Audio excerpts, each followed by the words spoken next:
Please take questions for Coach Maynard. How do you sum up these 3 games and what your team did and Yeah, what this means the rest of the year? Well, obviously, it's great weekend, 3 great wins. From watching tape before this game, it's what I told him. I said I don't think anybody saw our first 2 games and thought that we didn't lay it on the line and play hard, but we made a lot of mistakes.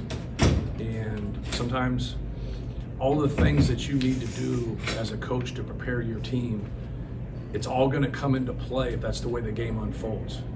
If you play hard and do your job and stick together. If you don't play hard and lay it on the line and stick together, all those schematic things that you spoke about, they can go right out the window.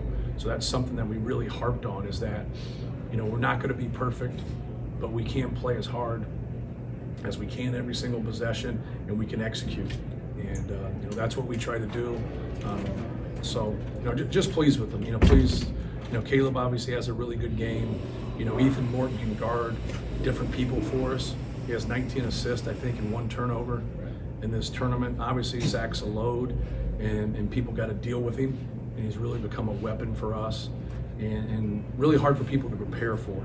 So, they can talk about it, they can scheme, they can do a lot of things, but if you go and talk to the individuals that have to guard him, it's just something that you don't see, that kind of skill and that kind of physical strength in college basketball anymore. What's it say about Fletcher that he has this game and makes some of those shots there at the end to keep them at bay? Yeah. In his 6th college game. Yeah, he's a good shooter. He's one of those guys that when he misses, you're kind of shocked. He can shoot off the dribble and make pull-ups. He can knock down threes, and so they got in a couple rotations, and we're able to to find him a couple times. He used his dribble a couple times and made really good decisions. Made that pull-up in the first half, but he's a good player. You can't have enough people that you trust. And sure, he's got a lot to learn, and he's a young player, but he's also a good listener, pays attention when you talk, and knows the game.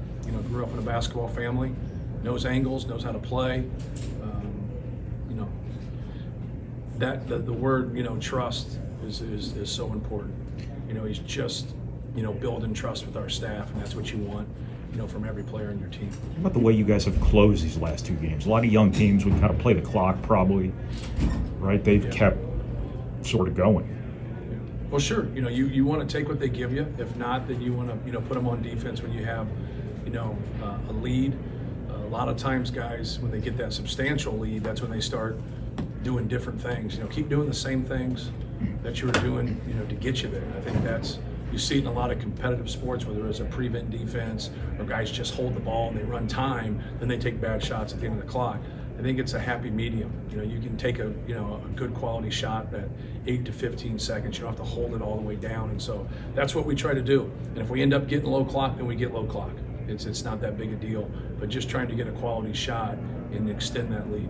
Why was Ethan able to do what he did? 19 assists, 1 turnover in 3 games. Well, putting him in that position and getting bigger people on him, as a small forward, I think helps him. Keeping things simple, moving the basketball. So he's got a point guard with him, then he's got another guy that can handle the basketball, make plays too. He's got Zach on his team who gets a lot of attention. So now he can just kind of sit there sometimes as a straight up facilitator. He missed a couple open shots that, that he'll make. But just a good player. He's getting his chance. A lot of times guys, he comes in and he had a really rough first year, but we had a good team. We had even a more talented team the next year. He would play some, but he'd get inconsistent minutes. And that's hard to do, man. It's hard to do until you get in that position where you can play consistent minutes, and he's hung in there and fought and gotten better on both ends of the court. When you don't turn the ball over and you can guard multiple people, and then he has good size for a guard and he can rebound, you're going to find your way on the court. First effort was kind of your foundation there when Duke was starting to maybe build up a little bit of momentum. Just, can you kind of speak to his effort? Who's that? Caleb. Oh, yeah. Caleb was great. Caleb's size really helped us. He had 10 rebounds, but he should have had more. He had 3 or 4 rebounds with one hand. He's got to really work on being more, two-handed. He had a couple fumbled balls too, but he was active. He was around. When they kind of made that run and they were cutting, I think it got to 8 or 7, and then he hits that baseline jumper. We were getting pretty good shots against that zone. We got it inside, we had some good looks. It just weren't going down. But it was still, who cares how, it's my perspective also.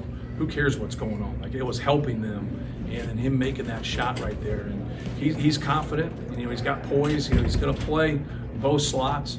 Him and Trey Kaufman are big time weapons for us.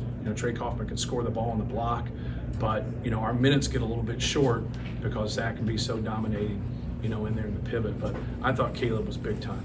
What does it say about Braden? I know he didn't have a huge statistical day, but he plays 24 minutes. You're plus 22 in those minutes, and that Yeah. can win.